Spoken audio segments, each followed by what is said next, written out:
Hi, boss. Hey, Dave. I was wondering about something. What's that? When I came into work today, I noticed you were hugging my secretary, Miss Shapley. Oh, yeah, I do that all the time. Is that what I pay you for? Heck no, I do that for free.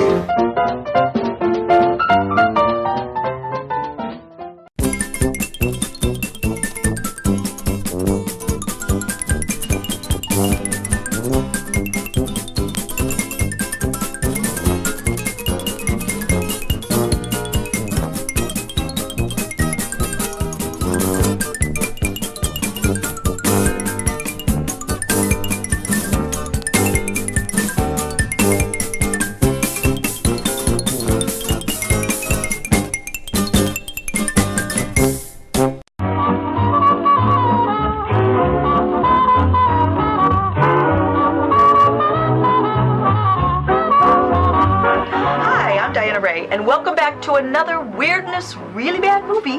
Now, as you know, we don't really have a studio, so we go out on location to host our movies. And I'm Dave, and today we find ourselves here in Green, Ohio at Stacy's New Path. It's a resale shop of apparel, home goods, and antiques, and more. Well, actually, I think there's more than the other stuff, Dave. What? Seriously, Dave, this place is so neat. Whatever made you choose a resale shop anyway? Well, you know, I was just thinking. Uh-oh. Uh-oh, what? Well, we were all just kind of talking. Who's all this we? Well, you know, like the entire cast, the co-host, the crew. That's all? Oh, the waitress at Denny's. Oh, and then there's that guy that picks out those icky cans from, you know, the dirty garbage at the gas station. The guy at the gas station? Seriously? Well, anyway, we all got together and we got you this. What's this? Well, it's not really a what for something. It's more of a petition against something. Against what? Against you thinking. Right.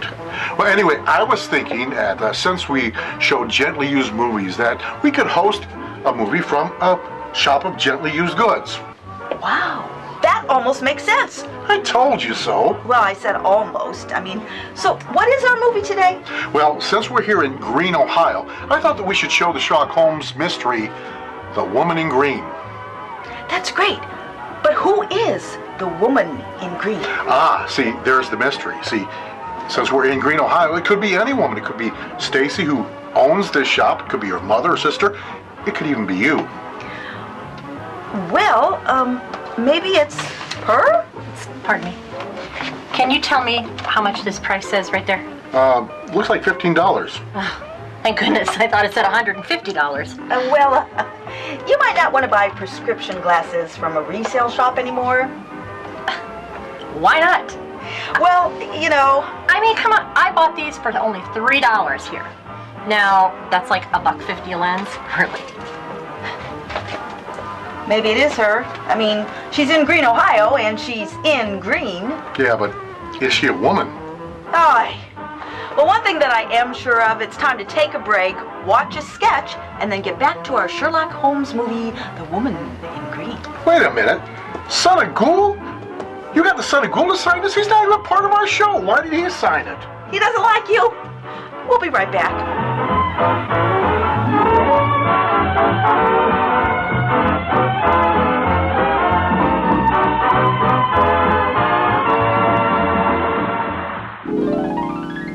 The up and coming hairstyles are sleek 20 curl hairstyles, perky, short 20 curl hairstyles, smooth, long 20 curl hairstyles.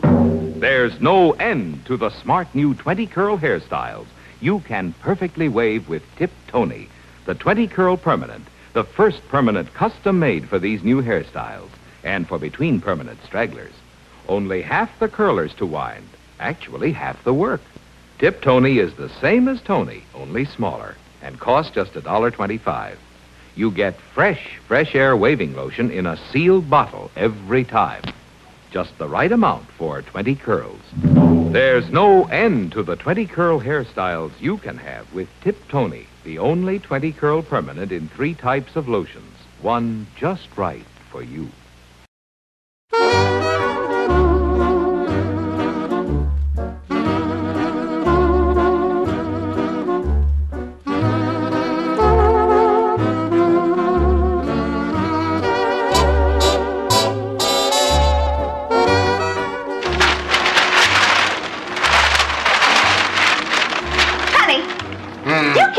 of me in your wallet? Huh? I said, do you carry a picture of me in your wallet? Where do you get this stuff from? It's a quiz here in the lifestyle section. Oh, brother. So do ya? As a matter of fact, I do. How sweet. Why? Whenever I have a problem, no matter how impossible, I just look at your picture and the problem disappears. I didn't know I did that for you. How does it work? Look, whenever I have a problem, I open my wallet, I look at your picture, and I think, no matter how big this problem is, it's not as big as this one.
I won't forget that morning, not if I live to be 100. I counted the men as they marched out of the yard.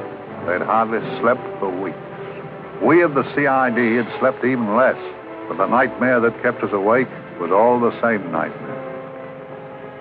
That's why we weren't surprised when the commissioner asked us up to the conference room for a bit of a talk. He'd talked to us plenty, we knew that. It didn't help any to know what was ahead of us.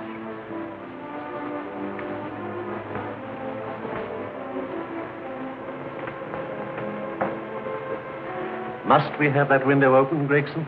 Oh, shut it if you want to. Chief will be in enough of a temper without having a ruddy blast down the back of his neck.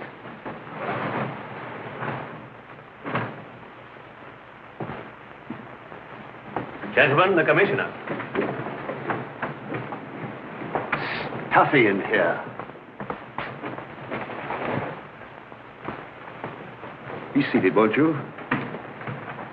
Gentlemen, if you wish to know what able men you are, read any of the works of popular fiction that glamorize your achievements, but don't, I beg of you, read the daily papers.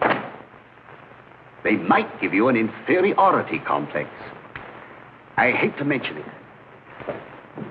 but we're confronted with a series of the most atrocious murders since Jack the Ripper. And in the meantime, the CID might as well be playing at shove halfpenny for all the good we've accomplished. Now look. Here, here, and here. Each of these red flags scattered through the city stands for a woman brutally murdered, a woman's terror, a woman's death agony. These are no ordinary crimes. These are the works of a fiend who kills first and mutilates afterwards. A ghoul who hacks off a part of his victim's body and carries it away with him, a loathsome souvenir of his butchery. 3 women murdered so far, and you haven't turned in one clue. You haven't given me one lead. Here you sit and wait for news of a 4th victim, with your arms folded.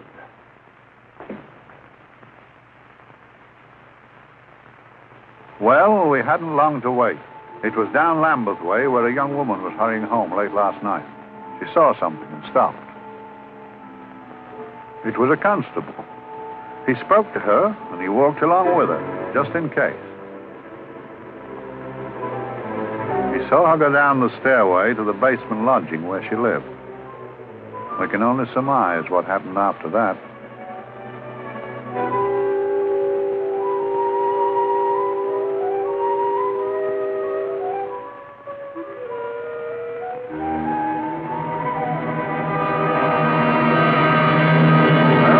My pride in my pocket and went to see the man who so often helped out Inspector Lestrade and myself in the past, Mr. Sherlock Holmes.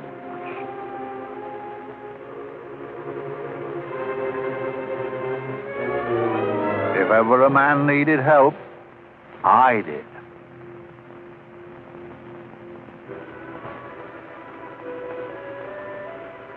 This makes 4, Inspector. 4 defenseless women here in the heart of London. And everyone with the right forefinger hacked off. Not hacked, Inspector Gregson. Cleanly, expertly severed. The work of a skilled surgeon. That's our only clue. Much about the age of my sister's girl. Is there no way of stopping this, Mr. Holmes? Yes. There's a way, somehow. The fiend that did this. I promise. I promise. We've nothing to go on. That's the rotten part of it. We can't get far without knowing the motive. Well, at least we know what the motives were not. It wasn't robbery, nor passion, thanks be, nor yet vengeance. Because they all came of totally unrelated families. Steady, Inspector, steady. Sorry, Mr. Holmes. I don't turn a hair when it's a bloke that can look after himself. A little slip of a thing like that. Yes, it's horrible. Come on, let's get a drink.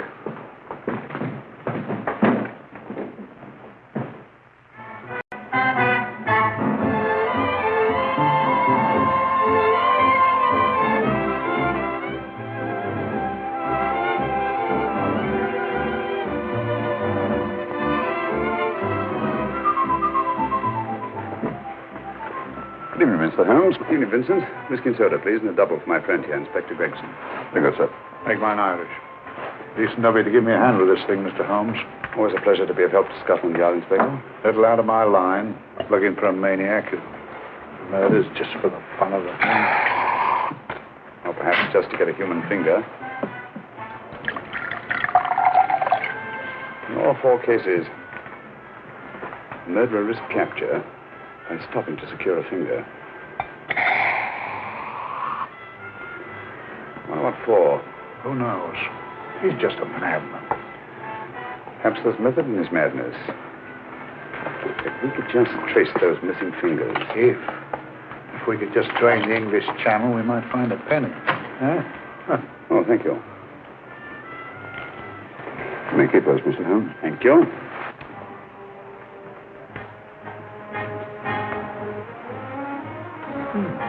Sir George Fenwick, isn't it? Yes. Is that his daughter with him? Don't be so naive, Inspector. You know everyone, don't you, darling? Well, hardly. A week ago, I didn't know you. A week. How fast it's gone.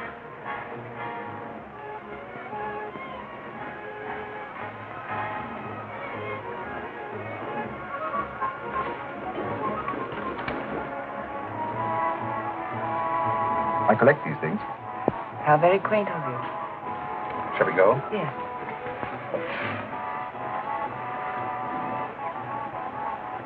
What are you looking at, Mr. Holmes? Looking at a very handsome woman. Not born to the purple, but giving an excellent imitation. Would you like to come to my flat for a nightcap? Lovely idea. Yes, isn't it?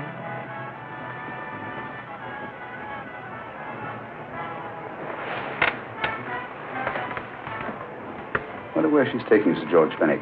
Don't be so naive, Mr. Holmes.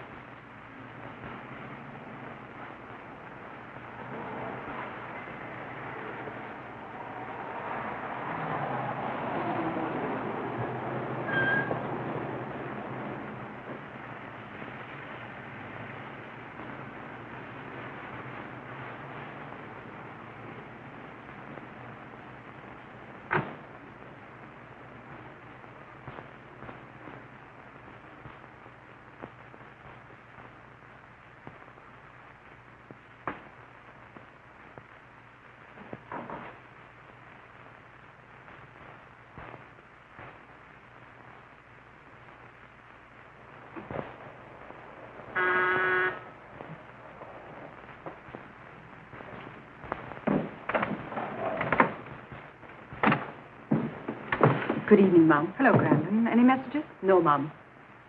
Thank you. Drinks, Grandin. One of your nice surprises. Yes, Mum. I say, you don't mean that... Grandin's a marvel, aren't you, Grandin? Yes, Mum. You wouldn't believe the things she can do. Ah, charming place. Delightful. Really? You think so? I'm so glad. Do sit down. Do you mind? Do I mind? What a question. I don't mind anything, really. Except not being with you. Now, you really don't want me to believe that, do you? Not too seriously. Good. We're both quite grown up, aren't we? Quite.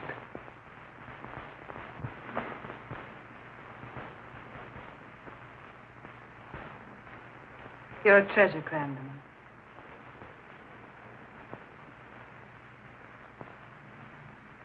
And lower the lights a little as you leave.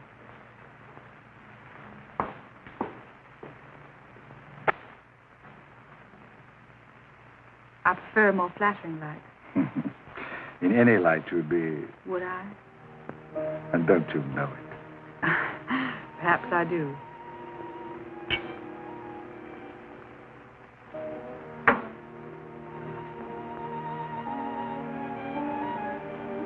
Oh, that priceless woman.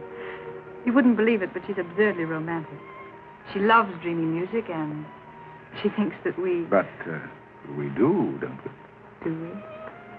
Well, it's rather soothing, restful. Yes.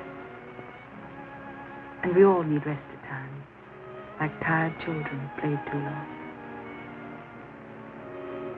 You've played with wooden soldiers, I suppose. Funny. Hadn't thought of that for years. Toy boats were my special joy. Anything I could set afloat anywhere. Like this. And this. Toy boats sailing into the Never Never Land. The land of beautiful dreams. Look. Look, odd, isn't it, how the light is reflected? Little specks of light that move and move. Like stars on a slowly moving stream. You know, Holmes, I'm very sensitive to atmosphere. No? Yes, I can tell by the feel of this room there's been a murder committed here. It may interest you to know, my dear fellow, it was the other side of that door at the foot of the stairs that the poor girl was murdered. If only I could find it. Find what? The one thing these unfortunate victims have in common that might give us a motive for these murders. There must be something. Another Jack the Ripper, if you ask me, a homicidal maniac. No, Watson. In the case of Jack the Ripper, there was one thing in common. His victims were all from one walk of life, living in the same section of the city. In this case, the murderer chooses his victims from all walks of life and from different sections of the city. No, my dear fellow, this is not the work of a homicidal maniac. It's something infinitely more sinister. You mean the creeps? What on earth are you talking about? Watson, I'm convinced that these murders are only incidental to some larger and more diabolical scheme. That may be, but why the severed fingers? The answer to that question, my dear fellow, is our only hope of solving these mysteries. Dear sister, I am so happy. I had such a lovely holiday at Brighton with you and Alf. And I'm looking forward to being with you again. Poor little thing. Sort of raises a lump in your throat. I can picture her sitting here happily writing this letter. And a not bit realizing that she's shortly going to her death. Hello? Gregson? Oh, there you are, Mr. Holmes. I've been looking for you everywhere. What's happened? Murder in Edgware Road, not half an hour ago. Woman? Yes. And the right forefinger cut off clean.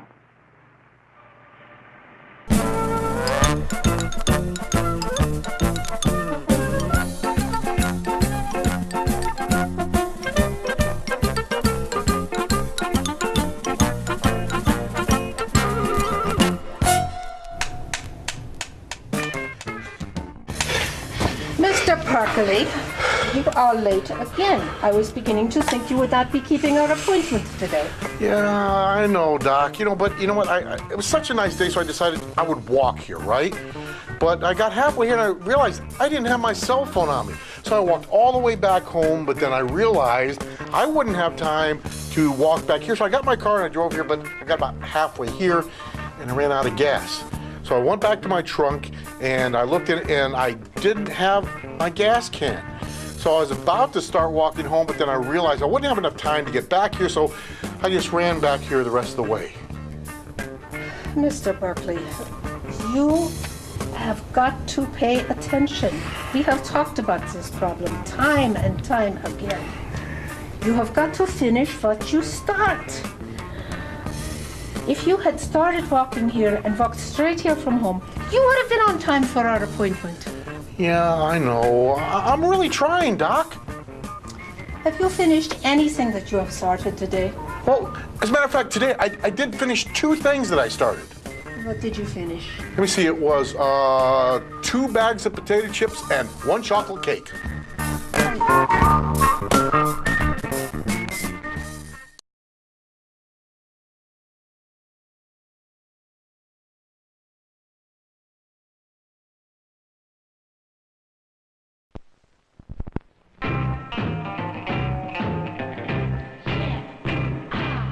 Take a good look.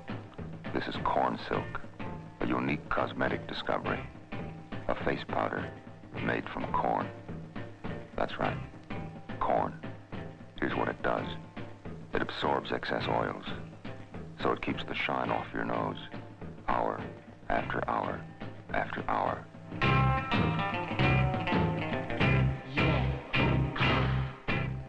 It holds delicate moisture, so there's no powdery look either, whether you wear it with or without foundation.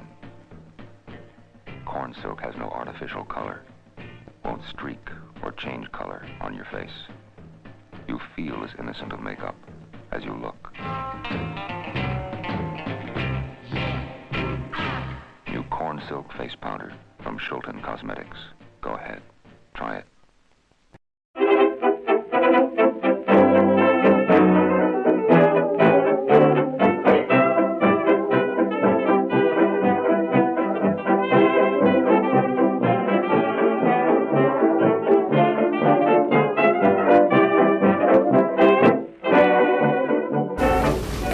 Welcome to Almost Airlines. How may I help you? Well, I'm going to Houston. Great. Do you have a ticket? Yes. Yeah, here it is. Oh, thank you.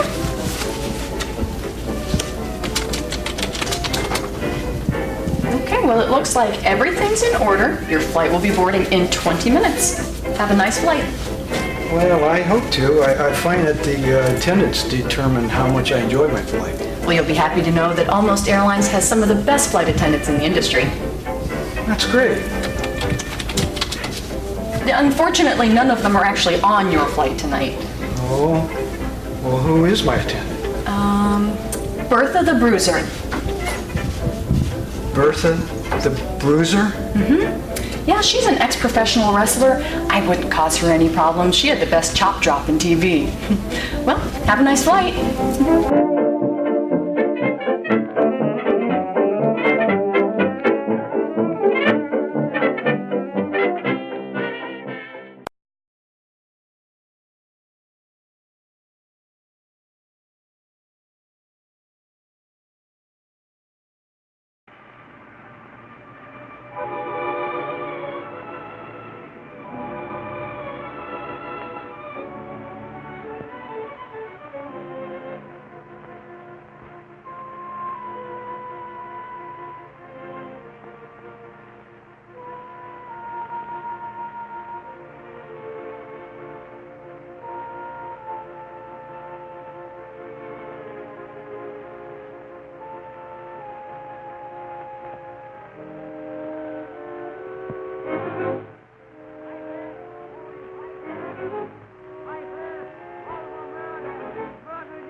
Your papers. Over murder, papers, all about the murder. Morning papers, all about the murder. Papers, horrible murder. Another young woman found murdered, 5%. Horrible murder, 5 hands. 5 hands. Read all about it. Get your 5 hands. Murdering Edgware Road. Horrible finger murder. Shocking murder. Murdering Edgware Road. Horrible murder of a young woman. Read all about the murder.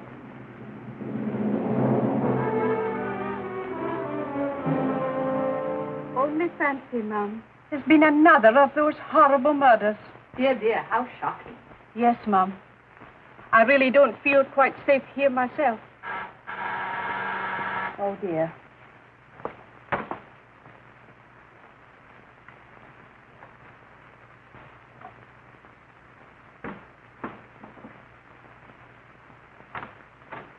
Why, Sir George! I must see Miss Marlowe at once. I don't know if she... I must see her. Where is she? Lydia. Why, Sir George, what is it? What happened? I don't know. You'll have to help me. You've got to help me. But I don't understand. Listen. I woke up a few minutes ago in a cheap boarding house off Edgware Road.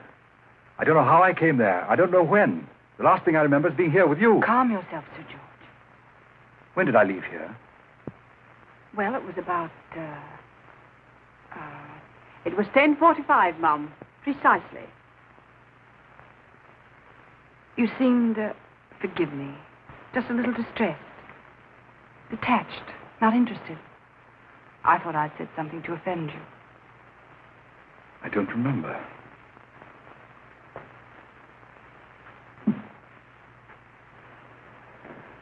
I can't remember. Tell me, has this happened to you before?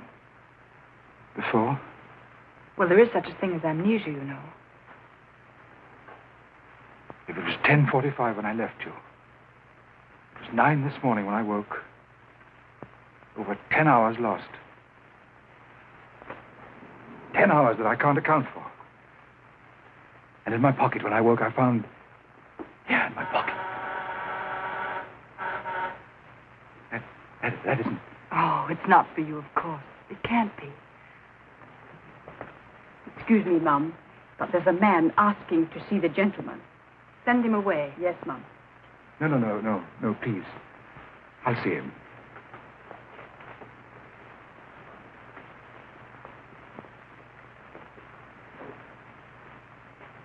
Well? Delightful room. Not much like the place you woke up in this morning. You followed me here? Yes.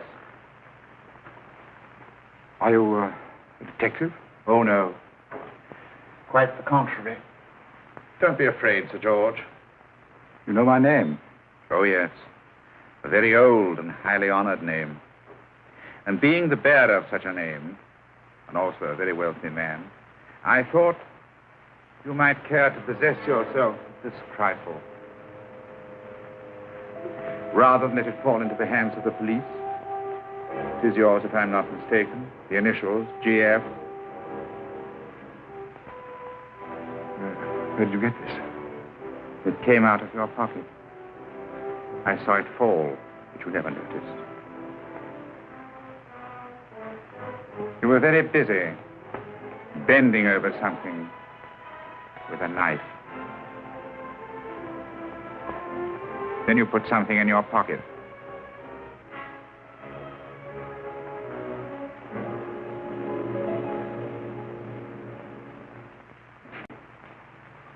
Come along, Holmes, come along, come along. How many more Harrisons, I tell you? You're missing a treat. This is delicious. Little jam tarts to follow. Aren't you tempted? You and your flesh pots. They tell me that fish is good for the brain. Brains, I haven't any. You realize that a whole day and a night have gone by since that festive affair in Edgware Road? I'm as much in the dark as ever.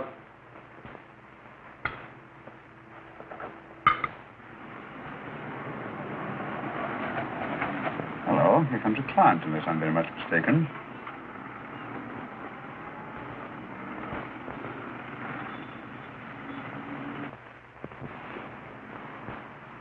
Oh, attractive. Very attractive.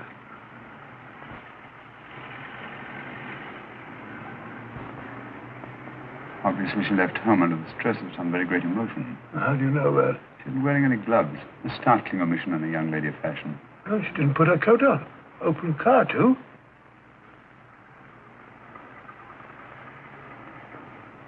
Furthermore, there's something in that bag she wants to show me. What makes you say that? The bag doesn't match her dress, indicating it was picked for size rather than style, to accommodate some bulky object. You amaze me, Holmes. What do you mean, my dear fellow?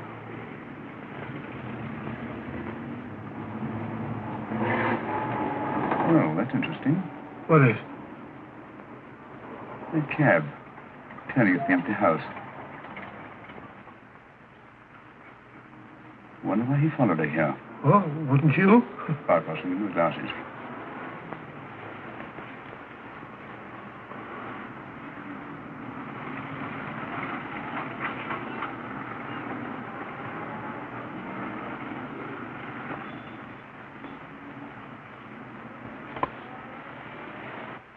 Oh, we shall soon know. Yes, Mrs. Hudson? It's a young lady, sir. Most urgent. Ask her to come in. Go right in, miss. Mr. Holmes? Yes, this is my friend, Dr. Watson. How do you How do you do? Mr. Holmes, you must excuse me, please. Yes, well, won't you sit down? Come along. May I? It's quite all right.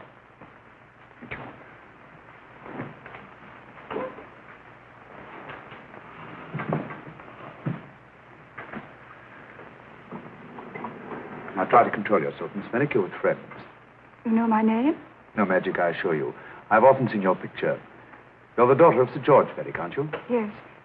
It's about my father that What about your father, Miss Fenwick? Oh, I don't know what to do. He's always been the nicest, dearest person. Only since Mother died. Yes, Miss Madeau, we know.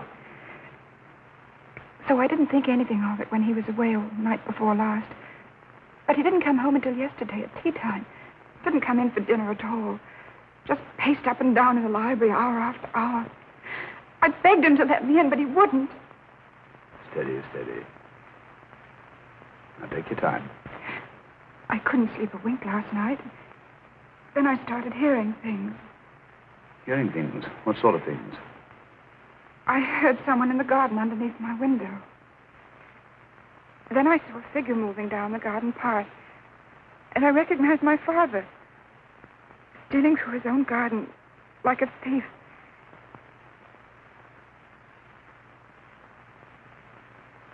He had a spade in his hand. And he stopped by the greenhouse where he started to dig. This morning, at daybreak, I stole out into the garden and I found this.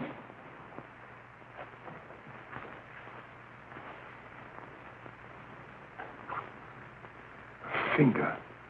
A human finger. Bring up Scotland Yard, will you, Watson? Ask them to get hold of Inspector Gregson and tell him to meet us at once at George Fenwick's house, Kingston. Operator, get me Scotland Yard quick. Where's my father, Norris? He's still in the library, miss. Thank you. We'll see him right away. Will you come with me, please? Thank you. I got your message, Mr. Holmes. Yes, indeed. Dad, may I come in? Dad. Honey? He doesn't answer. You mind? Please do. Thank you. Watson, quick. Oh, Come along, my no, dear. no, no. Take charge, Miss Fenwick, please. Steady, sir. Now, miss, please. Please come along with me.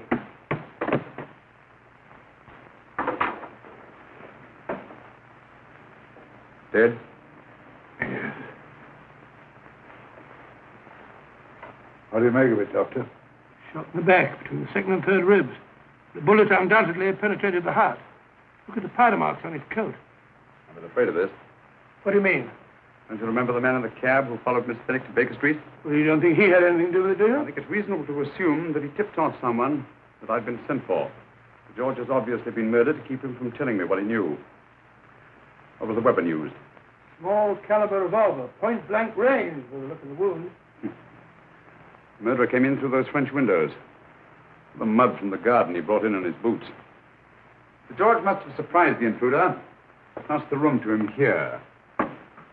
What follows we can't tell. But from the location of the wound, I'd say that he turned his back for a moment, and as he turned, the muzzle of the revolver was placed between his ribs and one muffled shot fired. And you mean to say he kept on going, even after he was shot? There's no doubt about it. Look there. The trail of blood leads us back to the desk. Something Sir George was after. Something. I know. He was trying to summon help, Butcher. I don't think so, Watson. There's the bell pull by the fireplace. No, you'll notice from the trail of blood that Sir George made straight for this desk here. I wonder, there was something he was desperately anxious to get. Hello. His right hand's clenched. Perfectly natural. Death agony. The left hand lies open. Why only one hand clenched in the death agony? The right hand, the hand nearest the desk. Please note that. If Sir George took something off this desk, something so important that he spilled his last drop of blood to get it, I want to know what it is.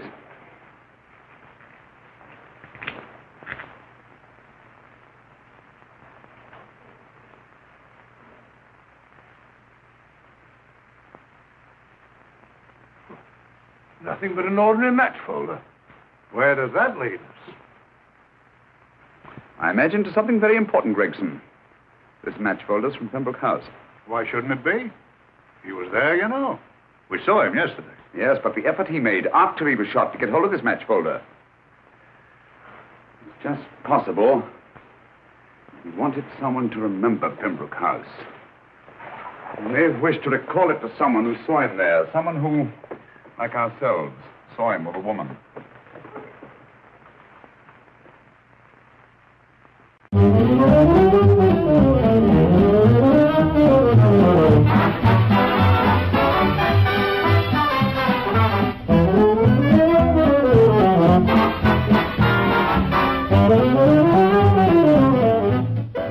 Hey, welcome back to our 1945 Sherlock Holmes movie, The Woman in Green. And we're hosting The Woman in Green from Green, Ohio, here at Stacy's New Paths Resale Shop. Oh, this is a perfect place for Dave, as he loves to recycle all his old jokes.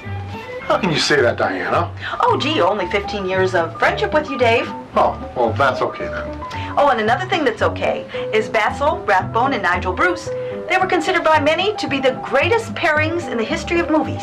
Now, together, the two did 14 Sherlock Holmes movies between 1939 and 1945. Everyone, including Nigel Bruce, expected Basil Rathbone to sign the contract to keep portraying Sherlock Holmes, but Rathbone never did sign that contract. And before Rathbone started portraying Sherlock Holmes in the movies, he kept being typecast as a villain.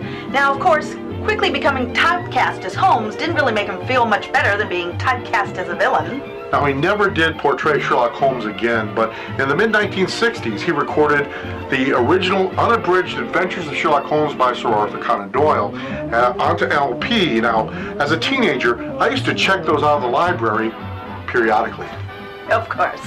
Well, this movie was the 11th of 14 in the series, and the first film where Basil Rathbone and Nigel Bruce were not billed as Sherlock Holmes and Dr. Watson in the opening credits.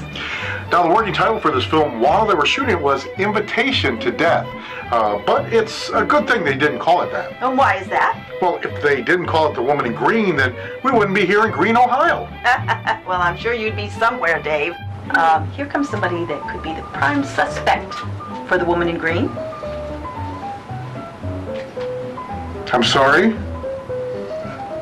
Why? What did you do? I didn't do anything. Well, then what'd you apologize for? Look, can I help you with something? No, I'm perfectly capable of helping myself. Thank you very much. I must have this. Look, I was going to buy this. I'll trade you. Dave, I don't think you could trade for something that you don't even own. What do you got to trade? Well, I have this phone. Dave, you don't even have a landline phone. What else you got? That's it. Take it or leave it. All right, let's do it. Okay, why did you trade for a phone you can't even use? Hey, it's a brown phone. I've never had a brown phone before. I've never had the swine flu before, but that doesn't mean I want to go out and get it. Oh. Hello? Yes, he's here. It's for you. Really? Hello? Oh, yeah. Uh-huh. You don't say. You don't say. You don't say. Hey, no problem. Bye. Who was it? Oh, he didn't say.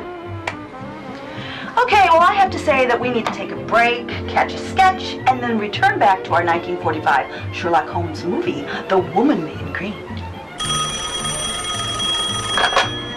Hello? Oh, yeah. Sure, I'll tell him. Who was that? It was the vaudeville police, and they would like their old joke back. Ah, I'm done with it. They can have it back now. We'll be right back.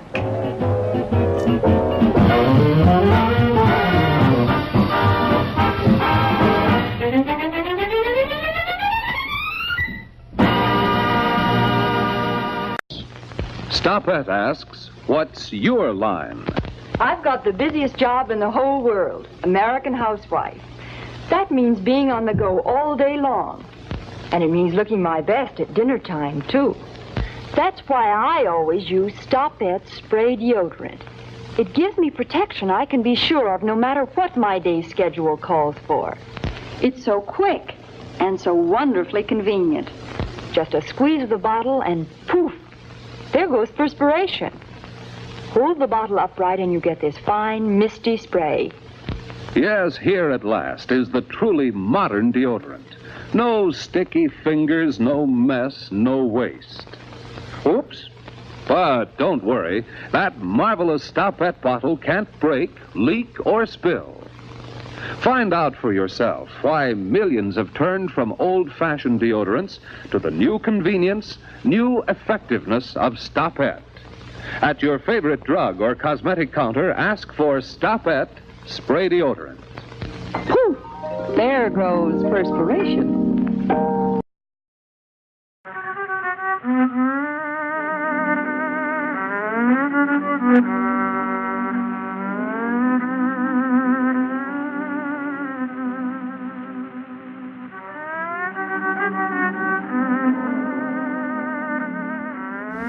Please, come in and have a seat, please. I'm so glad you could see me. I am always happy to help loved ones connect with those who have passed on to the other side. Now, who would you like to talk to? I need to talk to my best friend. And what would be your best friend's name? His name is Earl, and we're more than best friends. We were baseball buddies. You see, we spent 60 games together for the last 16 years. What happened? Well, as the umpire was calling the last out at last year's World Series, the great umpire in the sky called Earl out. He died with his hat on. And that's why I need to speak to Earl. I need to ask him a very important question. Well, let us see what we can do. Earl? Earl, can you hear me? We will try to contact him. Earl, can you hear me? The crystal ball you are calling is no longer in service. Please hang up and try again. I really need to go up to a high-definition crystal ball. This is better. Earl, can you hear me? Speak to us, Earl. Will you make your presence known? Who is calling me? Hey, it's Earl. Yes, and he can hear you. Why don't you talk to him? Earl, can you hear me? Joe, is that you? Yeah, Earl, this is Joe. How you doing? I'm fine. So, how are the Indians doing this year? You don't know? We don't get Sports Time Ohio in heaven. Oh, they're doing much better than last year. That bad, huh? Yeah. Earl, I need you to ask you a very important question. Is there baseball in heaven? Well, Joe, I have good news and bad news for you. Which do you want first? I'll take the good news first. Very well. There is baseball played every day here in heaven. Yes, I knew it. But what's the bad news? bad news is you're scheduled to start in right field tomorrow night.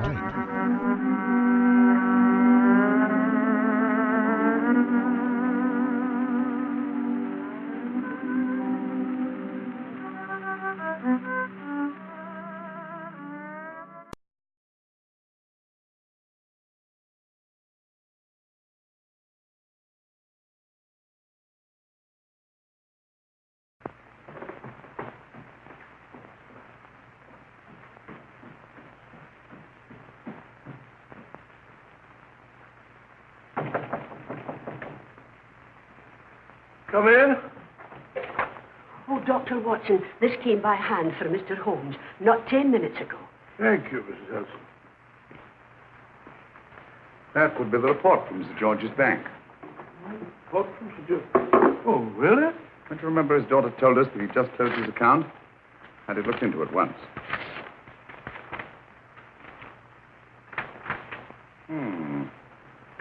He drew out his entire balance in cash, nearly £10,000, yesterday, just after that young woman was murdered. What does that suggest you, Watson? That he paid it out to someone. Precisely. I smell the faint, sweet odor of blackmail.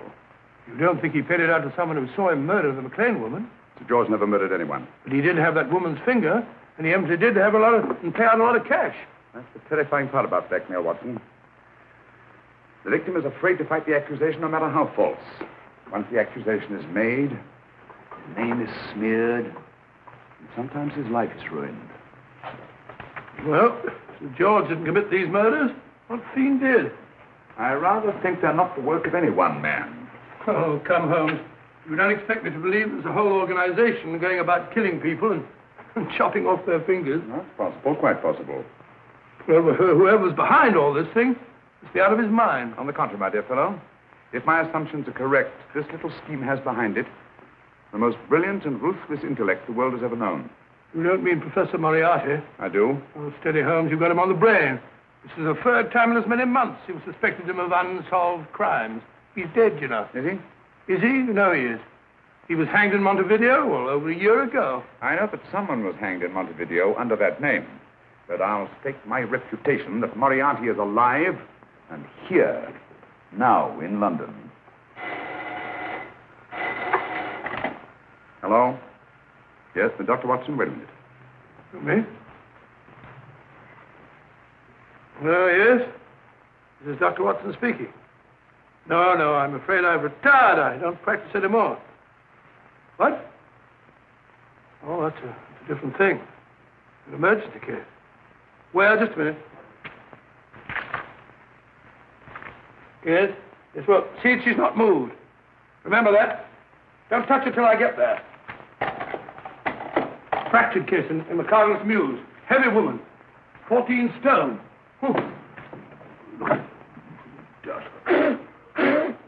14 stone. Just the sort of person who would hoist herself up on a stool to feed the canary. There ought to be a law against fat people. Keep it little dicky birds. Well, so long, old man. I shan't be very long. I haven't used that bag since I brought little Amelia. What's her name in the world? Grew up to be a very attractive child. Oh, who wouldn't with a name like Amelia? What Amelia? Amelia.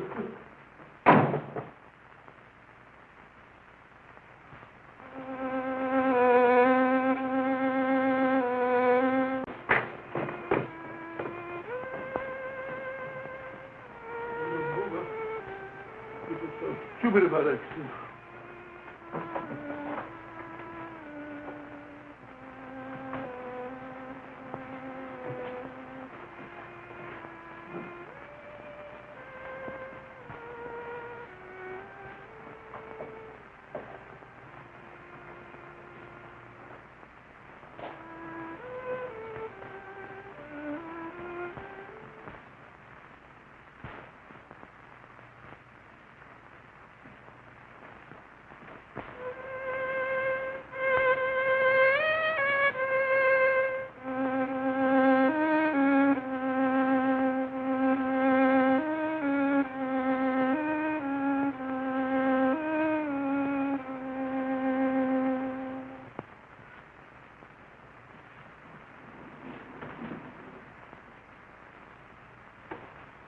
you, Professor Moriarty.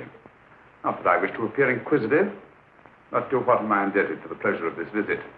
Scotland Yard will be interested. It's very convenient for me to have Scotland Yard think that I'm still dead in Montevideo.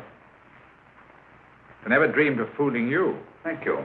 The thought occurs to me, Mr. Holmes, that there are some advantages in living within the law. You're very comfortably fixed here, aren't you? As I get on in life, the little comforts appeal to me more and more. Oh, I beg your pardon. Won't you sit down?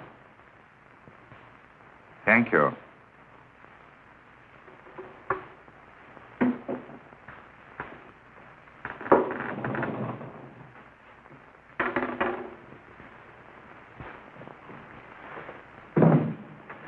And now, Professor Moriarty, what can I do for you? Everything that I have to say to you has already crossed your mind.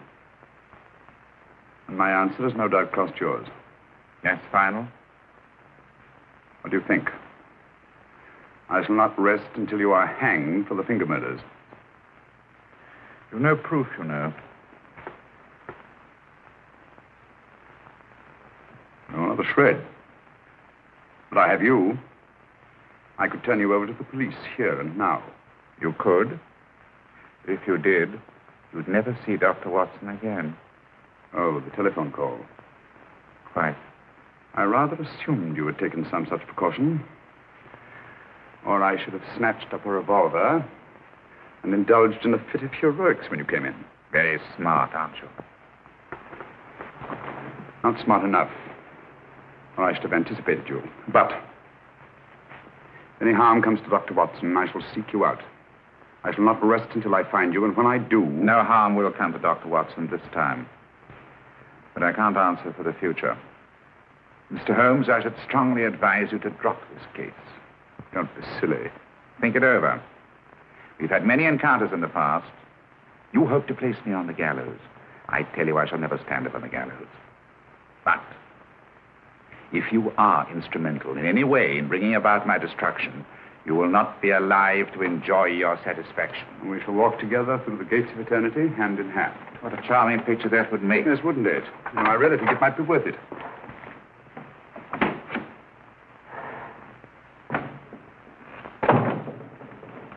Shoelaces, Governor? Tuppence a pair.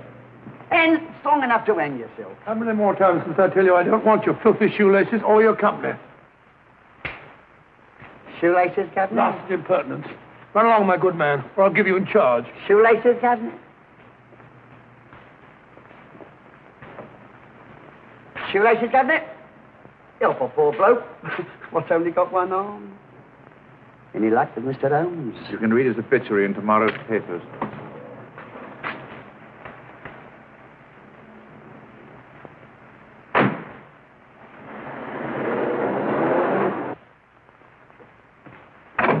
Oh, there you are, Watson. Come in. I was, just going out to look for you. Look for me what for? Suppose you don't think I know my way about. Well, you're right, I don't. Blast all practical jokers anyhow. Know where I've been? On a wild goose chase. Exactly. There's no such number in McCardle's Muse. Some fool's idea of a joke. Did you see anyone? No, nobody especially. Only a whining old idiot selling bootlaces.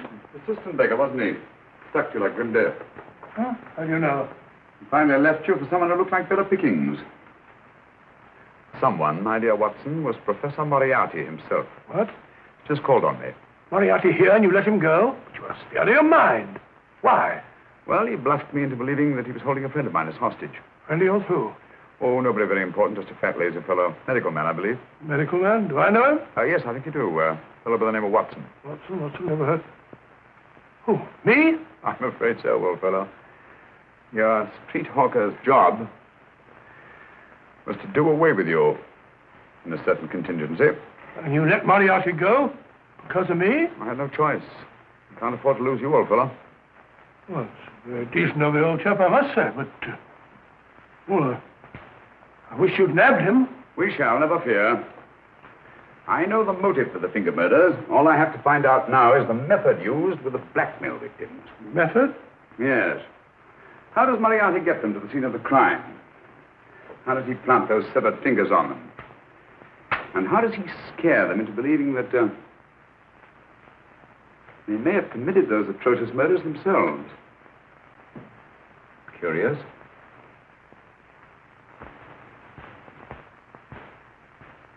Very curious. Curious? What's curious? That window in the empty house across the street. First floor front. Oh? What's wrong with it? It's open. Well, shouldn't it be open? Well, it wasn't open half an hour ago. I'll stake my life on that. Well, it's not our business. Let it stay open. I wonder if you'd go over, old fellow, and see what's the matter. Trespassing. Against the law. Very well, I'll go myself. Oh, well, if you're going to put it like that, ridiculous waste of time. Think about shutting windows at this hour of the night. Yeah, you'd better take this torch. Don't take what... Dignified job for a doctor. Dr. Watson, the torchbearer. And what do you propose to do? Sit in a comfortable chair, I suppose, and read a good book? That's a very good idea. Yes, very good idea. While I play night watchman, you have a nice read. Mm-hmm. Good night. Have a good time. Good time. What do you mean, have a good time?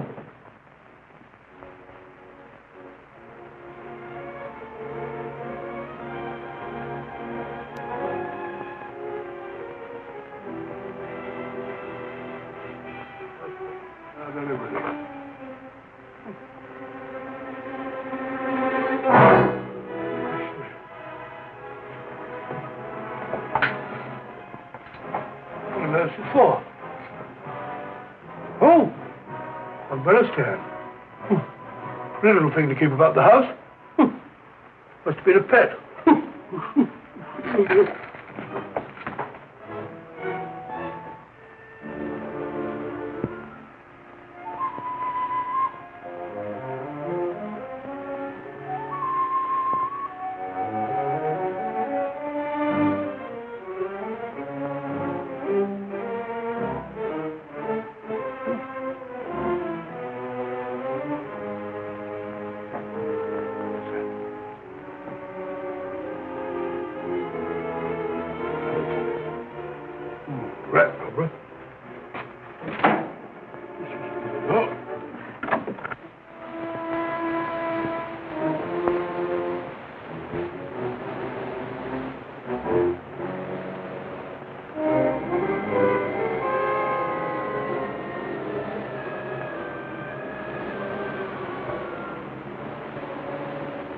He sits comfortably reading a book.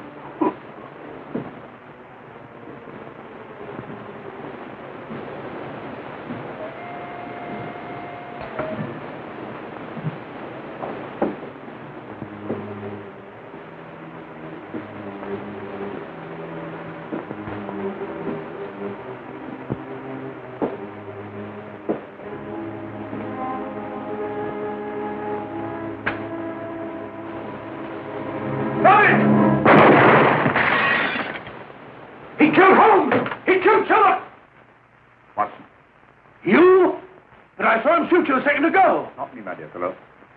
Merely the bust of Julius Caesar. Incidentally, you may have noticed that all through the ages, prominent men have prominent noses. Oh, I'm afraid we're in for terrible trouble again with Mrs. Hudson. Windows smashed, plaster all over the floor. Get up, you.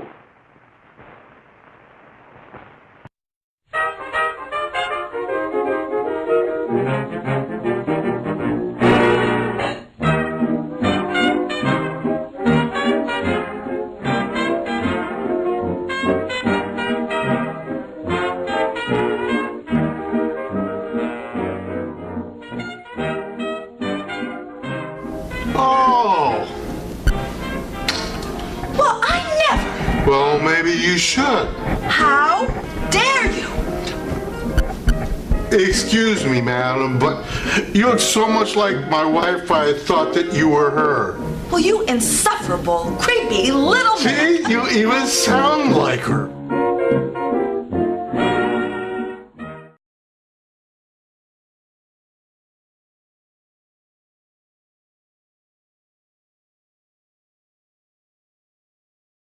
Never before a lipstick so red. An exciting new lipstick. New Viv. in 6 of the most vivid reds any woman has ever worn. One shade is redder than a fire engine. Another shade is redder than a rose. Exciting new Viv. Viv shades from pink to plum look brighter, more lustrous, because a new way has been found to give depth of color to lipstick. And Viv's bright color stays on. Viv is the comfortable, long-lasting lipstick, never drying. Viv keeps your lips soft, moist, smooth. Choose your favorite from 6 vivid shades. Try Viv on your own lips. See what Viv, the really vivid lipstick, can do for you. Never before a lipstick so red. New Viv, the comfortable, long-lasting lipstick.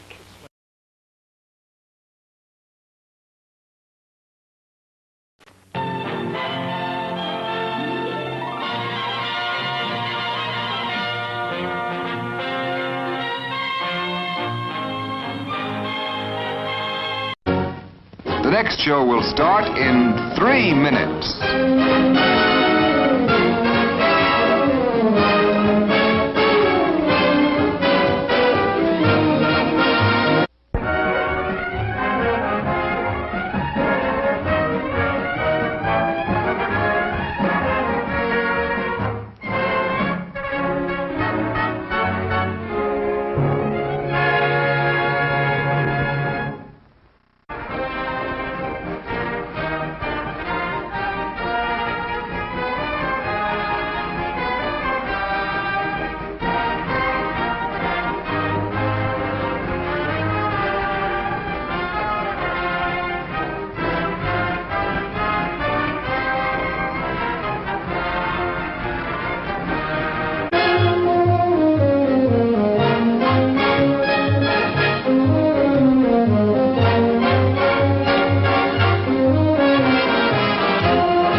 Show will start in 2 minutes.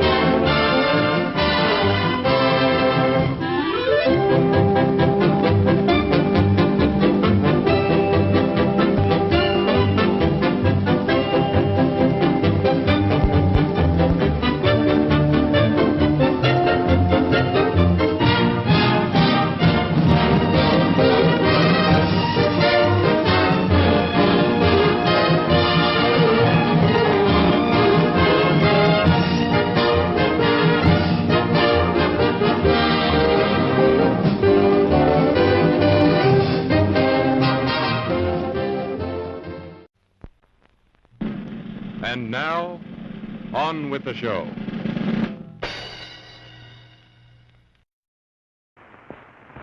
Corporal Williams, Middlesex Regiment. Discharged from the Army as physically unfit. Papers seem in order.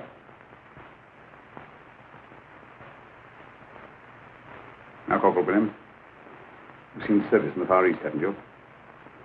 The East? I thought so. Look at his complexion, Watson. Yellow as saffron.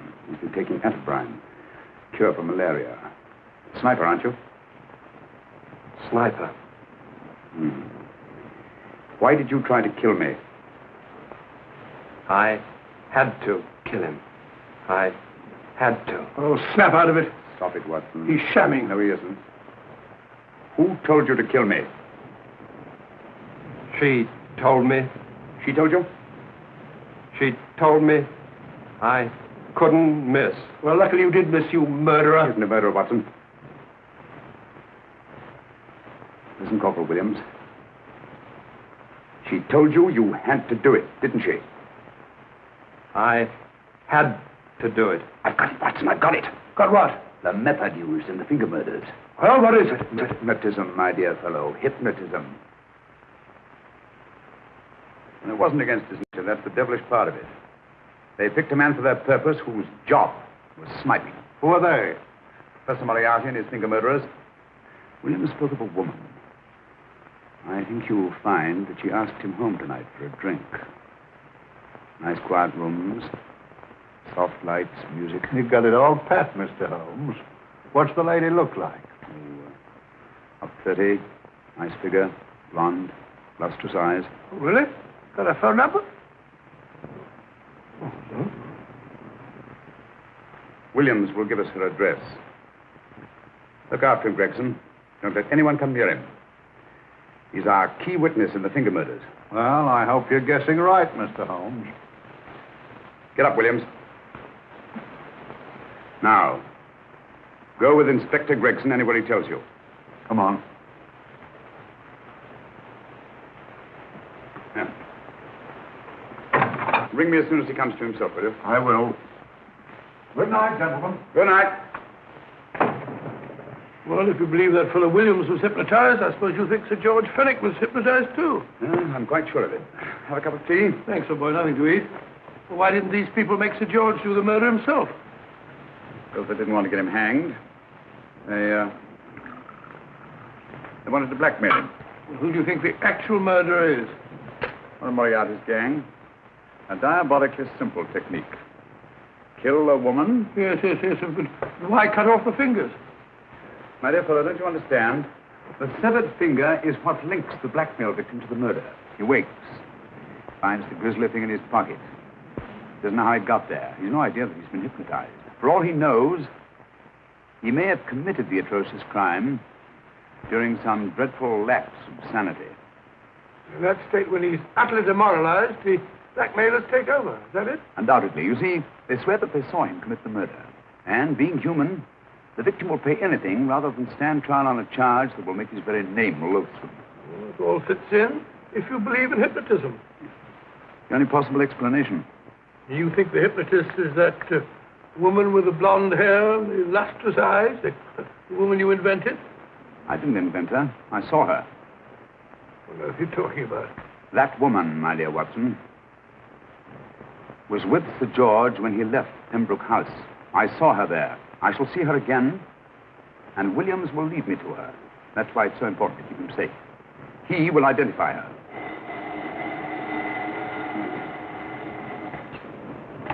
Well, yes? Inspector Gregson? What? Well, get every constable in the district. Yes, I'll be over at once. What's happened, Holmes? Williams is missing. Great Scott! Come on.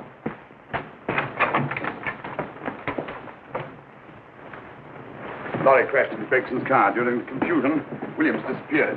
Escaped, eh? No, kidnapped. To keep him from talking when he came to. You don't think that Moriarty... Moriarty? Anything is possible.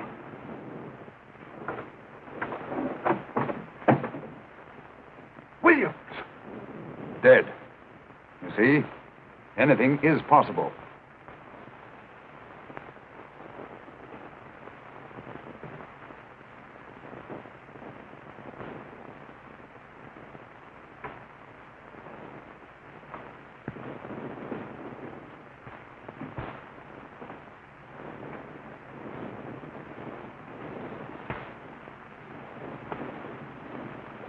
Oh, good morning, Professor Moriarty.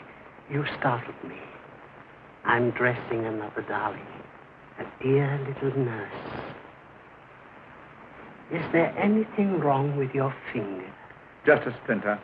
Nasty thing, splinters. Most trying. One can't be too careful. But I'll get it out for you. I have the very instrument to help you. Sharp enough to split a hair. Put those tools away until they're needed. But they're not tools, sir. They're instruments. Put them away. Is Lydia in? Yes. But really, you should let me. Get dressed. Holmes and Watson just left Baker Street for the Mesmer Club. Mesmer Club, the meeting place of all the top hypnotists in London. Do you suppose that Mr. Holmes is onto our method? If he suspects, it's merely a suspicion. It's our business to see that it ends there. I hope you're right. Williams passed away before he could talk, remember? What do you want me to do? Go to the Mesmer Club, meet Holmes, and induce him to come back here. Isn't that a bit dangerous? Every meeting with Sherlock Holmes is potentially dangerous. However, you say he didn't see your face at Pembroke House. And how would you suggest I get Mr. Holmes to accompany me here? Kidnap him? Oh, no. Holmes has one weakness. His insatiable curiosity.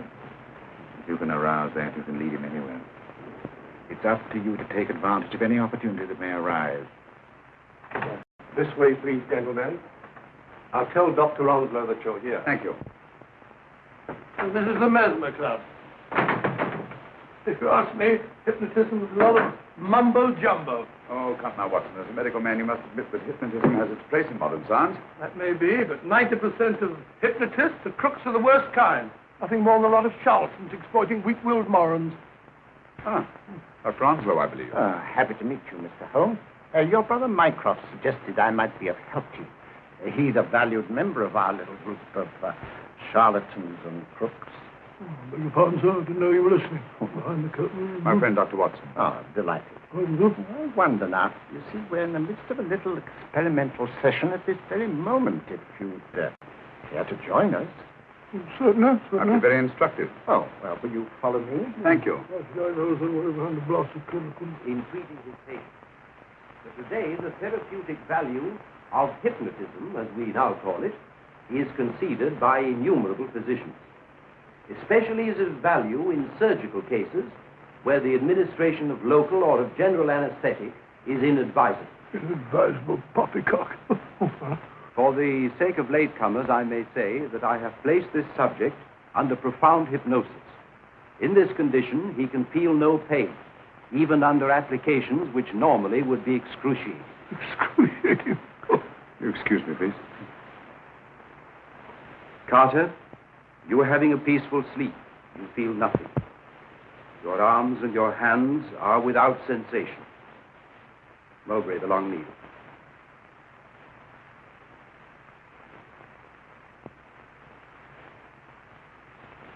Carter, give me your right hand.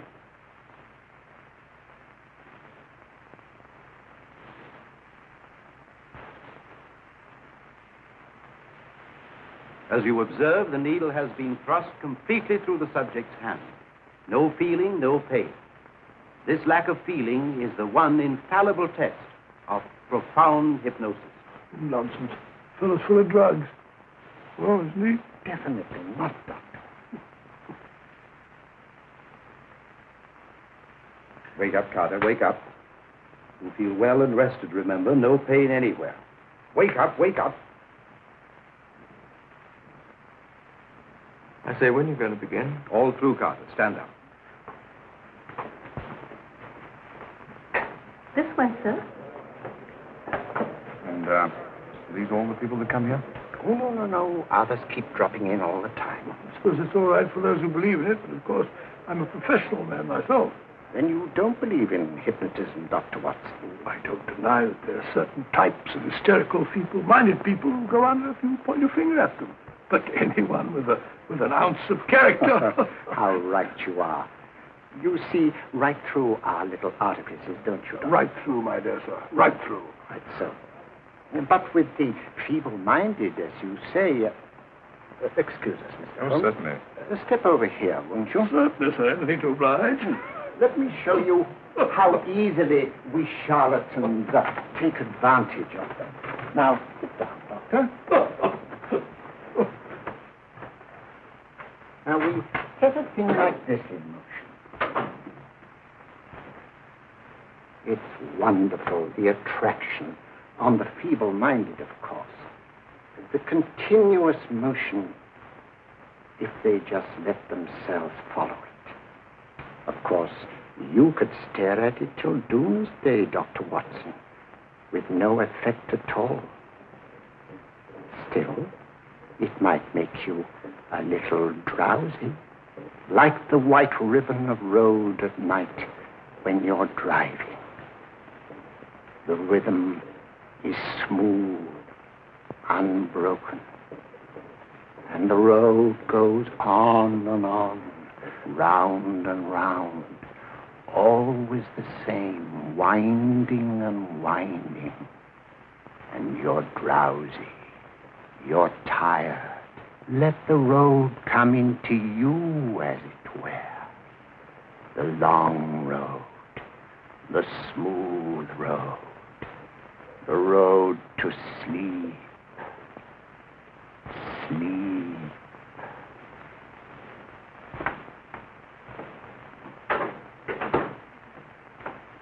Open your eyes. Stand up.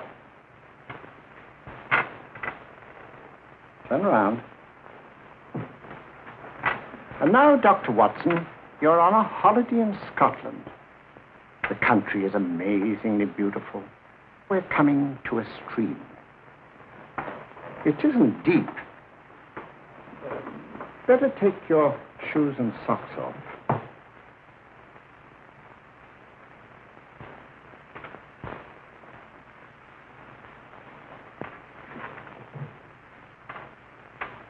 Roll up your trouser.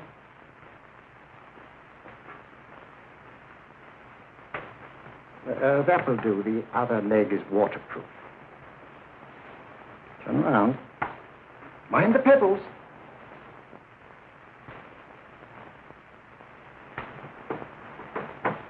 Sit down.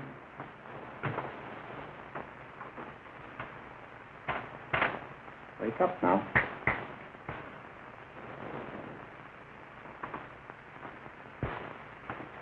I see. What did I tell you? It didn't work with me. Why, nobody with an ounce of character.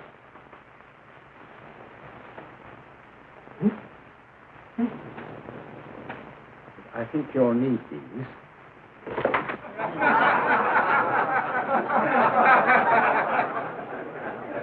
Going to laugh at? Watson, she's here. Oh, the woman you're looking for? Yes, I'm going to meet her. Perhaps I can induce her to take me to Moriarty. Do you think it's wise, Holmes? It may not be wise, but it's essential. After all, I've held me on with Moriarty in the past. But isn't it dangerous? She might be a hypnotist. My will isn't stronger than hers. I deserve to be hypnotized.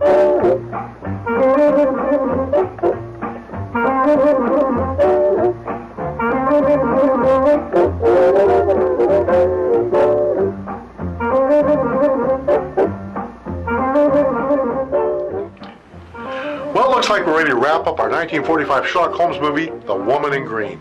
And because of that, we find ourselves here in Greene, Ohio, at Stacy's New Paths resale shop. So, how do you like the movie so far, Diana? Well, just like Dr. Watson, I'm completely hypnotized. Now, there were two cuts ordered from the original script. The biggest cut was that in the original script, the victims were supposed to be young girls. Now, I don't even think that Criminal Minds would have gone in that direction, so they changed it to young women instead of girls. And the second change is in the scene that you just saw, when Dr. Watson was hypnotized. The original script called for Dr. Watson to remove his pants, rather than just roll up his pant legs. Now, although this was billed in the beginning as an original screenplay by Bertram Milhouse, actually, some of the dialogue actually came right out of Conan Doyle's story, The Final Problem, and the part where the silhouette was fired upon came from the Doyle story, The Empty House. Ooh, interesting. And now, if you watch the other Sherlock Holmes movies with Rathbone and Bruce, you might be thinking to yourself, some of these folks look familiar. And you would be right. I mean, we have Hilary Brooke, we have Henry Daniell, Paul Cavanaugh, and Arthur Stenning. We're all in their third Holmes movie. Now, appearing in their fourth Sherlock Holmes movie was John Burton and Harold Bedecker.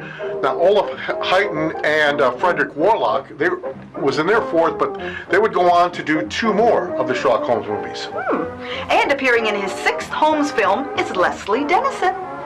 So, you see, you didn't pick anything up here. Well, you know, I have to admit, Dave, I'm a great shopper, but I'm a pretty lousy buyer. Hey, you know, look what I found on the shelf over there. Oh, this would look perfect sitting on my mantle. It would? What kind of mantle do you have? Well, I don't have a mantle yet, but I think I saw one in the other room. Oh, look, you just can't take this. I already had it. Now, if you want it, you got to trade. What do you got to trade? Oh, boy, folks, welcome to Let's Make a Deal. Well, I have this. Oh, you traded me that for the phone. If you're going to trade, I want something else. Well, I'll have to go find you something. I hope she finds me something good. Hello? Oh, sure, I'll tell him. You're welcome. Tell me what?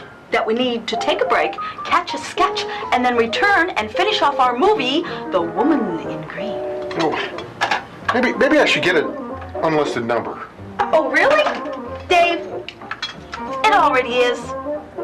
We'll be right back.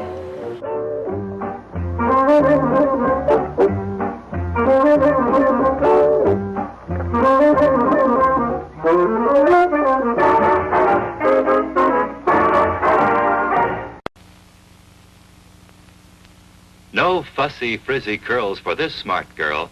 She has a bobby, the perfect permanent for today's softly feminine hairstyles. You just can't get a tight, kinky curl with a bobby because bobby is a pin curl permanent. And it's so easy. You can do it yourself. Just regular pin curls and gentle bobby lotion. That's all you need. A bobby gives your hair new body, a soft, natural wave that's in to stay. So remember, if you want to wear a new, softly feminine hairstyle, if you can make a simple pin curl, make your next permanent a bobby. Bobby Pin Curl Permanent. For a softly feminine, permanent way, give yourself a bobby, the pin curl way. You go bobbing along with your bobby, your bobby, your bobby. Now, as a public service for the Employment Challenge, Weirdness presents another job search tip. Wear a t-shirt that covers up your Pokemon Forever tattoo. May your job search be fruitful. Whatever the heck that means. Good luck.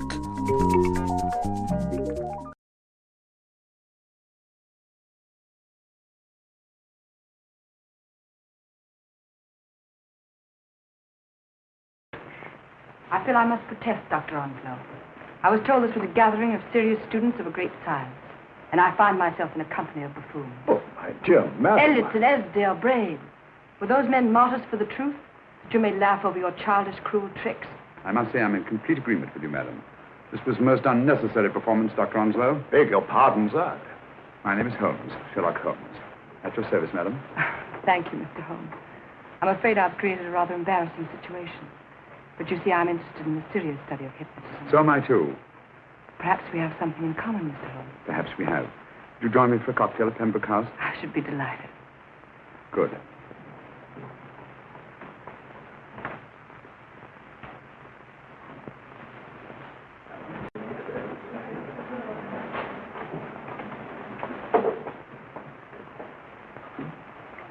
Thank you. I didn't know there was such a pleasant place in London. It was so nice of you to suggest our coming here. I thought a little pick-me-up would do us good. You mean you thought I looked... I like the way you look.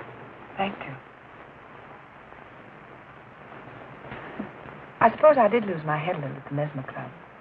But you see, hypnotism is almost a religion with me. I know so well what it can do to help, heal. And I can't bear to see it used for trivial purposes. I know very little about it. That's why I went to the Mesmer Club. You see, I'm rather puzzled just now with the case that I'm working on. How fascinating. Tell me about it. The murder of Sir George Fenwick. Fenwick? Who's he? Quite a well-known figure. Odd now I come to think of it. Last time I saw Sir George was here at Pembroke House. Strange. Yes, isn't it? He was sitting, I believe he was sitting at this very table. Cigarette? Thanks. Do go on.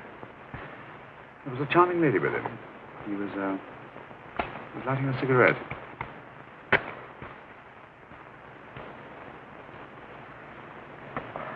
Charming. Did you see her face? No, Wes, not.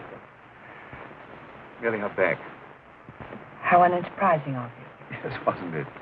Afraid I'm getting a little older. I shouldn't say so. That's nice of you. Still, the first time in my life, I've got hold of a case that's beyond me. I'm actually losing sleep over it. You know, Mr. Holmes, I believe I could help you. Really? I should be very grateful. You're amused. Oh, really skeptical. How would you go about it? I've used hypnotism more than once in healing. Not for profit. I'm not a professional. But I do think I could help you. If you care to I can't think of a pleasanter experience.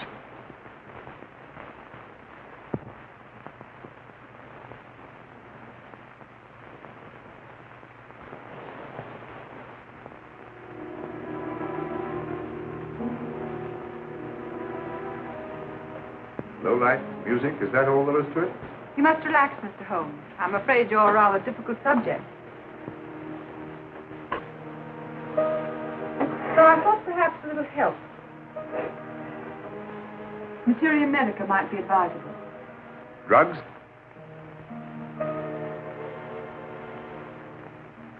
No, I'd rather not, if you don't mind. As a matter of fact, I'd rather not myself. But Schwenknowski, he practiced in Munich, you know. Believed it the best means for difficult subjects. Do you mind? Well, as a matter of fact, I don't approve of sedatives. Just as you wish. We don't have to go on with this at all, you know. Wait a minute. Wait a minute. All right. I'll take a chance. It's really quite harmless. What is it? Cannabis japonica, an oriental soporific. You'll need water.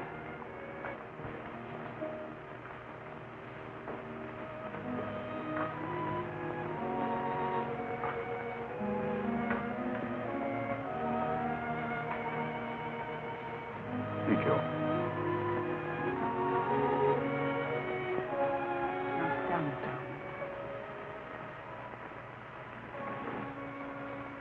Holmes. You'll feel yourself growing drowsy. Don't fight it. Give in to it. Because you do want to sleep, you know.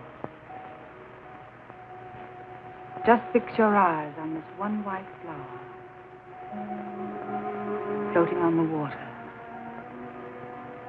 Empty your mind of every other thought. Follow the motion of the water. So smooth. Not a ripple. Waters of forgetfulness. Steady. Deep. Strong. Strange, isn't it? How the light is reflected. Little specks of light that move and move.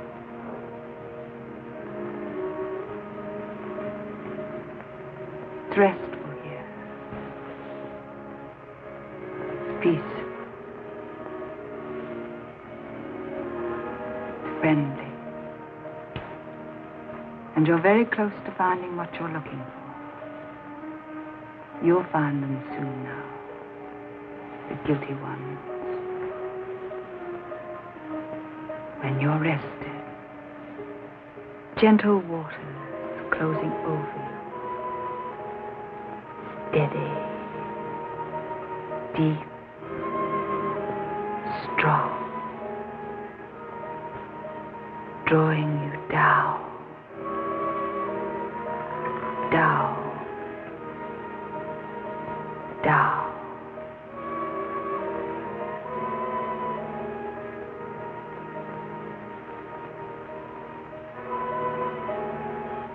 Sleep. Sleep. Sleep.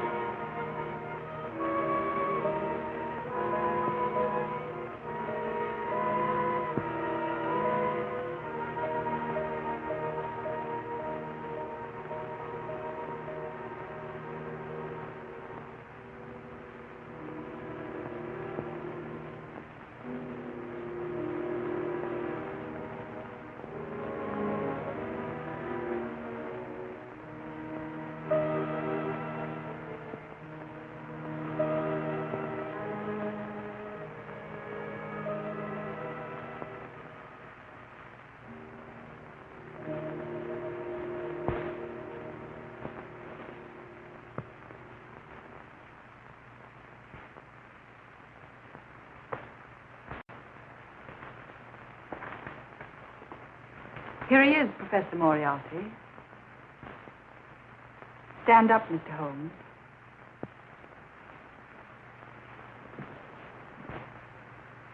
Open your eyes. Face this way. Are you satisfied? We are dealing with a clever man. He may be shamming.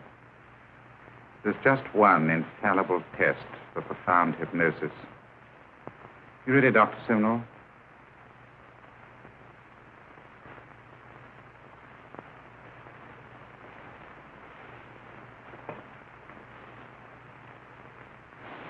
That will do, Doctor.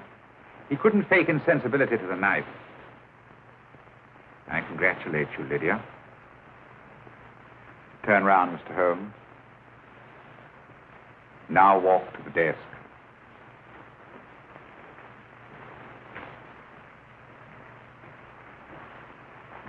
Sit down.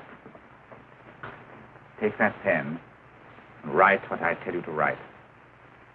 I have at last found a case which I cannot solve.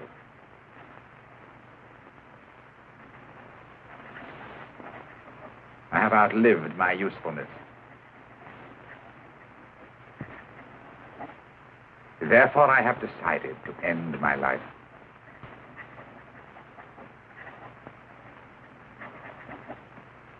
Sign your name. Now blot it.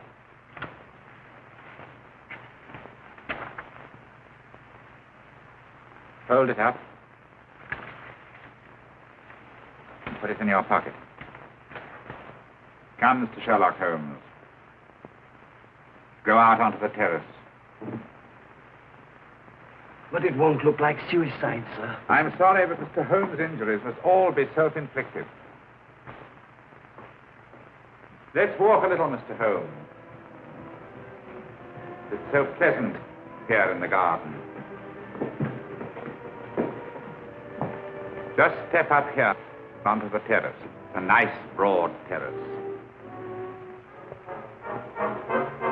Now turn to the left and walk slowly to the end of the terrace.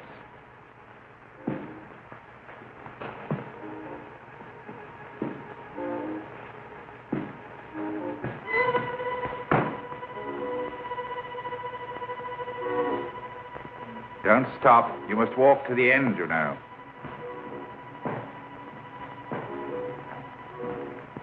The end leads to an open doorway. You can pass through it in perfect safety.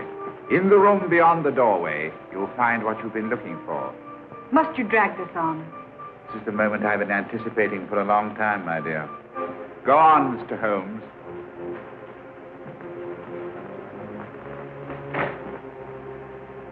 Through the open doorway, you will find the man responsible for the finger murders and the death of Sir George Fenning. Professor Moriarty. Holmes! Stand still! What a beautiful view, Watson. I'm quite enjoying it. No, you're not. You're hypnotized. You're under a spell. Stand still. Don't move. Steady, Holmes. Steady does it. Stand perfectly still where you are. Nonsense, Watson. You don't know what you're doing. Of course I know what I'm doing. You mean you're not hypnotized? Certainly not. Then get off the wall, you idiot. Oh, look out! Oh, what were you doing up there? Holding the fort until you arrived. What kept you? Oh, I ran into a spot of trouble on my way to Scotland Yard. I was arrested for exceeding the speed limit. Your luck seems to hold, Mr. Holmes. I'd hardly call it luck, Professor. You see, I substituted a drug of my own for the one that this dear lady pressed on me. You are clever, aren't you? A drug that, although it leaves the subject conscious, renders him quite insensitive to pain. That accounted for my lack of reaction to Dr. Simnel's knife. Well, Gregson, quite an impressive haul. Even Inspector Lestrade himself couldn't have done any better. Thanks, Mr. Holmes. Take him away.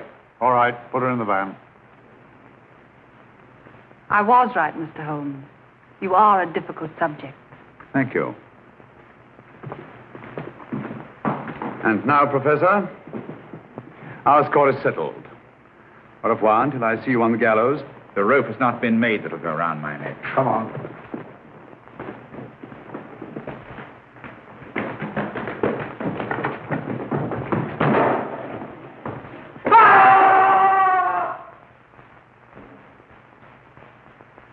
I'll take care of things, Mr. Holmes. Thank you, Inspector.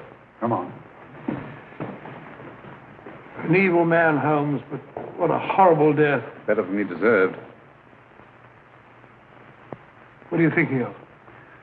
I'm thinking of all the women who can come and go in safety in the streets of London tonight. stars keep watch in the heavens. And in our own little way, we too, old friend, are privileged to watch over our city.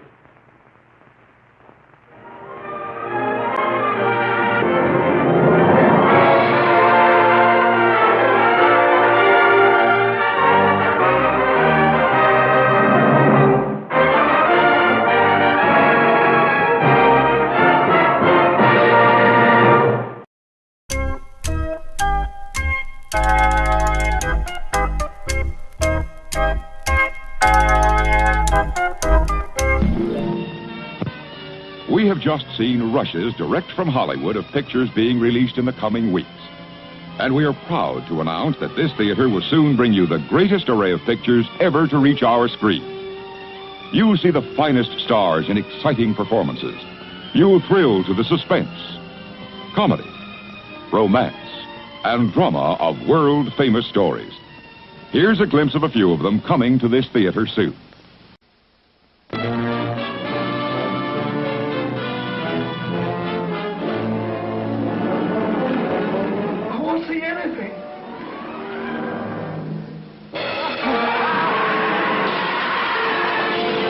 Statistics say that every year London has 40 nights of fog. And who will they murder tonight, I wonder? Every morning, the police discover a new victim. Who's the dead man? The crime wave continues, and Scotland Yard combs the harbor in search of the madman. Where is he? Who is he?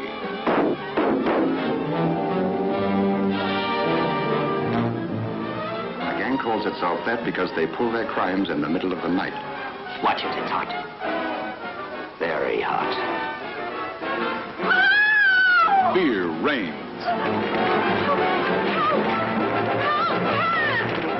Danger lurks everywhere.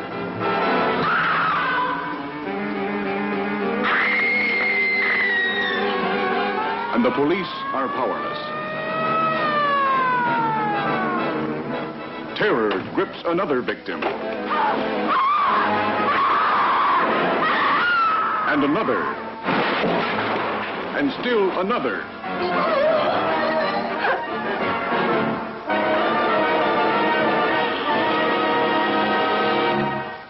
And now, it's showtime.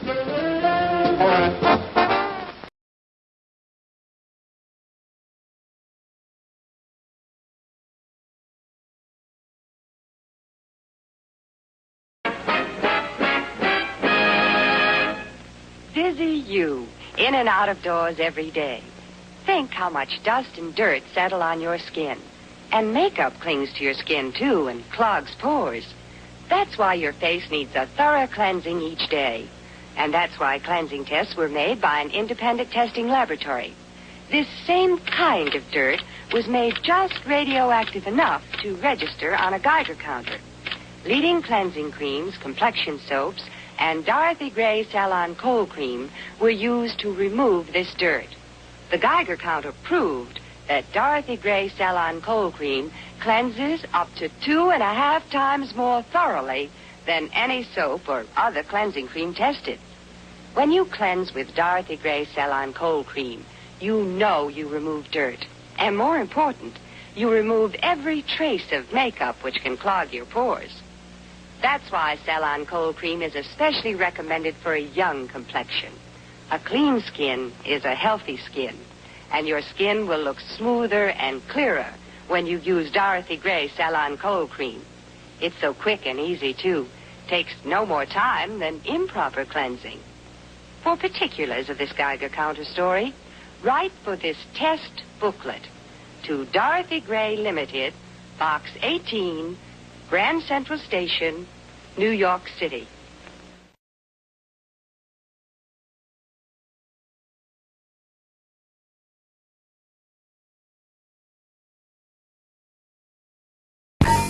The Weirdness Really Bad Movie sadly presents the Weirdness Thought of the Week.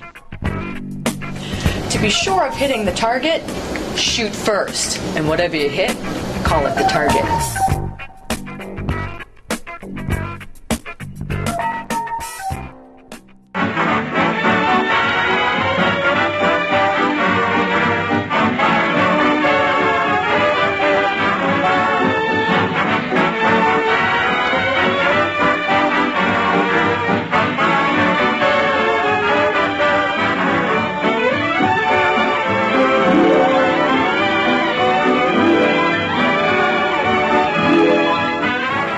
today at Nimisila Center in, this is green, right, ladies? Yes. Green, everything around here seems to be green. And today, the Weirdness Really Bad movie was about the woman in green. And guess what? Look at these lovely ladies. They all seem to be having some shade of green. Can we start with introductions with you? Sure. My name is Sandy Tishon, and I am the owner of Bella Paloma Massotherapy here in Green, Nimisila Center. Beautiful. Bella Paloma. Love it. You? Shelby Cadillac, and I'm right next door to your shop, and it's a fitness center. We do Zumba, all kinds of fun activities around fitness. And I'm Stacy Grosvenor. I'm the owner of Stacy's New Pass Resale Shop. This is fantastic. We have all the women in green, and it goes with our movie. Now, can you tell us a little bit about your shop in particular? Sure. I opened up August 2009 with the hopes of creating a great atmosphere for my clients to come in and get a massage, and I wanted it to be calm and serene. So I have soft music, soft lights, comfortable table, and very skilled hands. And this provides my clients with the benefits of increased circulation, increased joint movement, decreased stress, which is always a good thing. Just a great alternative to some more traditional types of medicine. That's wonderful. And we're actually sitting in your foyer here. Yes. And it's a beautiful foyer. It's well decorated, nicely lit. Thank you. Thank you for that. And can you give us a description about yours? Sure. It's very comfortable here. Next door, though, it's not always comfortable because we spend a lot of time doing personal training. My mission is to get women fit and in shape and empowered and, just overall health and fitness. We do Zumba classes, personal training, sculpting classes, belly dancing, women's safety is coming up, all kinds of things. Anything to empower women to just really get on the ball and off the couch. Wonderful. And you, Stacy? And Stacy's New Pass Resale Shop offers new and used clothing, home goods, antiques, and a whole lot more at very affordable prices. And I'm in the center of the Nimisila Center. This is fantastic. We have all these lovely women in green, so make sure you stop out to Nimisila Center in Green Township and visit all of these ladies. Each one different, each one needed. Thank you, ladies. Thank you. Thank you.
looking for a mate and you want to make a date with a girl that's never late, we're always at your service. Large and small ones every size, some are dumb and some are wise. We don't have to advertise that we're always at your service. In uniform so neat, each one demure and sweet, what we serve will be a treat. Here's the place to eat. So every time you make a call, your tips may be large or small. Sometimes there are none at all. Still, we're always at your service. When you travel near or far, drive up in your motor car. You can sit right where you are, for we're always at your service. If you order chops or steaks, we don't bring you griddle cakes. We deliver in 2 shakes, for we're always at your service. It's always been our boast. We're known from coast to coast, from a pickle to a roast. We're the nation's host. We won't pour soup down your back. Coffee don't taste like shellac. This drive-in is not a shack, and we're always at your service.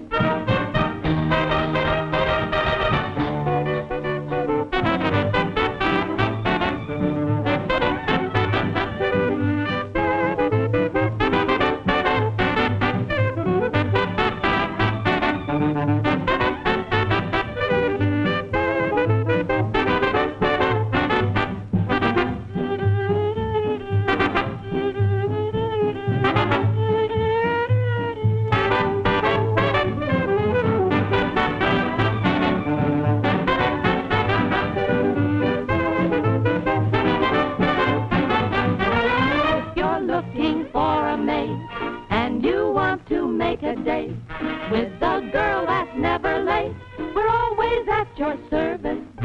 Large and small ones every size. Some are dumb and some are wise. We don't have to advertise that we're always at your service.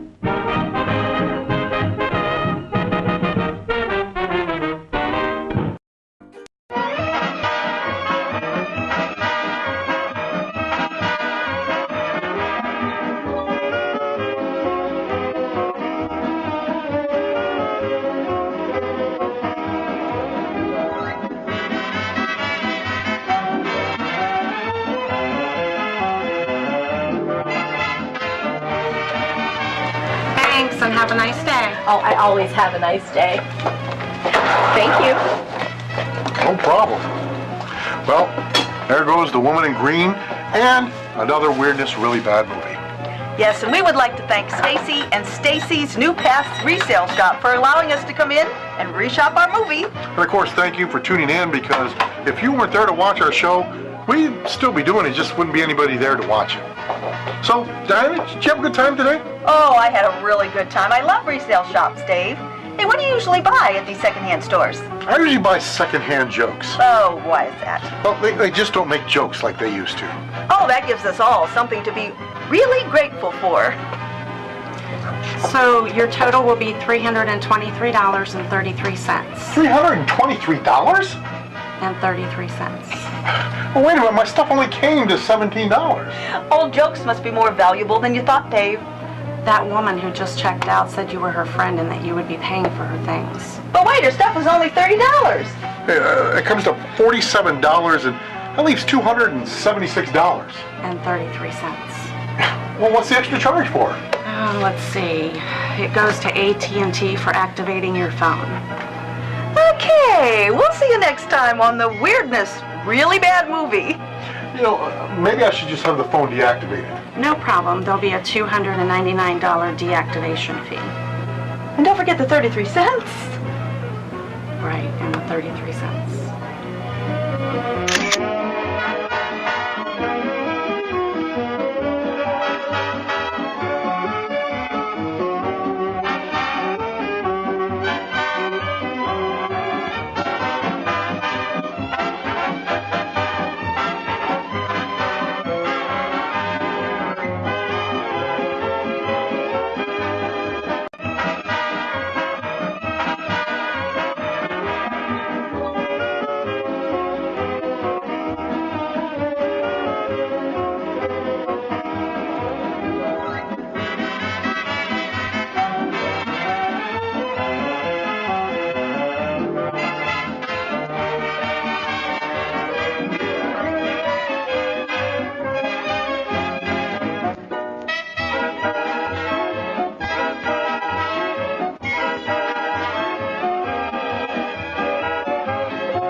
They're daring.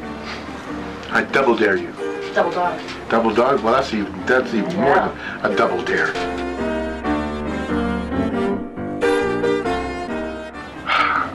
Can I help you with something? I'm perfectly The dividend. Hey, welcome back to our 19... I got Miss Chapman, I'm sorry.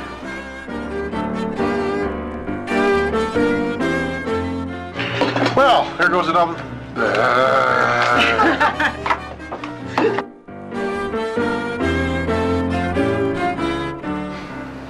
Hello? Yes, it's him. He's not. No. Phone's over there. Oh. I have the phone. I'm not too, pretending I'm on the phone. Okay. I'm perfectly capable of helping myself. Thank you very much. Just not perfectly capable of saying that line. No. She's capable. Don't make me slap you. I'm perfectly capable of helping myself. Thank you very much.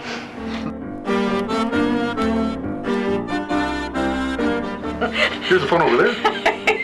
There's a sketch in there somewhere. That woman who just checked out said that you were her friend and that you were paying for her things.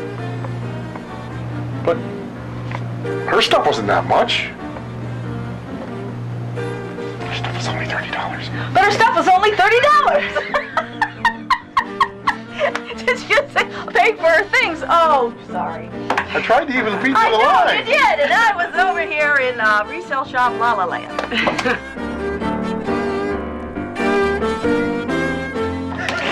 If this keeps up, we will need some cheese toast.